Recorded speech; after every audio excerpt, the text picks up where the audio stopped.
Shalom. Selamat pagi Bapak, Ibu, Saudara.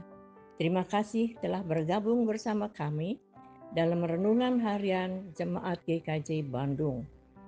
Bersama kita akan mendengarkan firman Tuhan dan merenungkannya. Selamat pagi Bapak Ibu Saudara yang terkasih. Selamat berjumpa kembali dalam renungan harian Senin 6 Oktober 2025. Sebelum kita membaca firman Tuhan, mari kita bersatu dalam doa, mohon pimpinannya. Selamat pagi Tuhan, kami bersyukur jika pada hari ini kami masih Tuhan beri kesempatan kembali untuk membaca dan mendengarkan sabda Tuhan.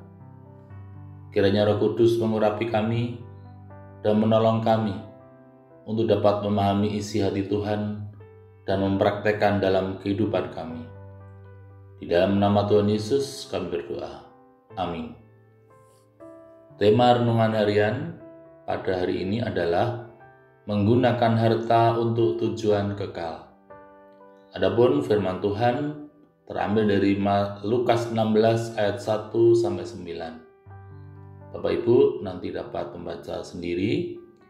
Adapun ayat emas yang akan saya bacakan adalah ayat 8 yang demikian. Lalu tuan itu memuji bendahara yang tidak jujur itu, karena ia telah bertindak dengan cerdik, sebab anak-anak dunia ini lebih cerdik terhadap sesamanya daripada anak-anak terang. Perumpamaan Tuhan Yesus dalam Lukas 16 ayat 1-9 ini merupakan salah satu perumpamaan yang sulit untuk dipahami.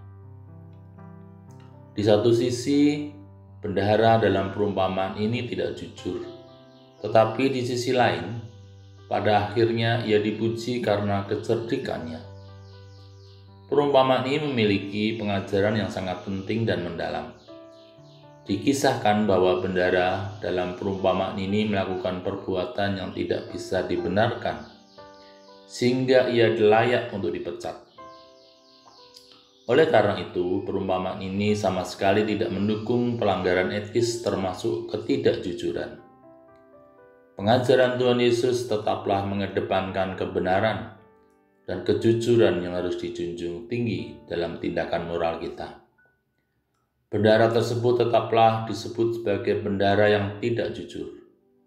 Kecerdasan atau kecerdikan bendahara inilah yang mendapat pujian, bukan karakter moralnya yang jelas salah. Lalu, apa yang hendak diajarkan oleh Tuhan Yesus melalui perumpamaan ini? Tuhan Yesus hendak mengingatkan kita bahwa kita memiliki tanggung jawab penata layanan atas segala sumber daya yang dipercayakan oleh Tuhan kepada kita, termasuk harta duniawi. Pesan penting dari perumpamaan ini adalah kita harus menggunakan apapun yang Tuhan percayakan kepada kita dengan cerdik dan bijak, sehingga berdampak pada kerajaan Allah dan kekekalan. Uang dapat dipergunakan untuk kejahatan atau kebaikan, dan Tuhan menginginkan kita menggunakannya untuk kebaikan yang berdampak pada kekekalan.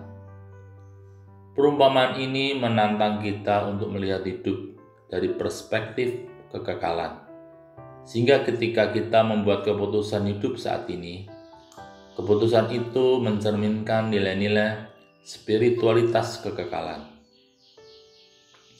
Oleh karena itu, marilah kita menyadari bahwa semua yang ada pada kita, termasuk harta, adalah titipan yang dipercayakan oleh Allah kepada kita.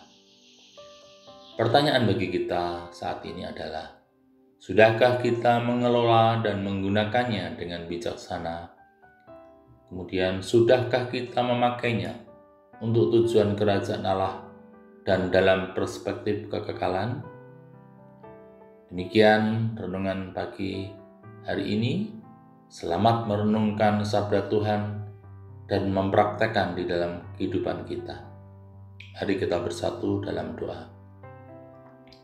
Terpujilah nama-Mu Tuhan yang telah mengingatkan kami kembali melalui pembacaan sabda-Mu hari ini. Kiranya Tuhan memampukan kami untuk melaksanakan di dalam kehidupan kami sehingga hidup kami berarti bagi sesama kami.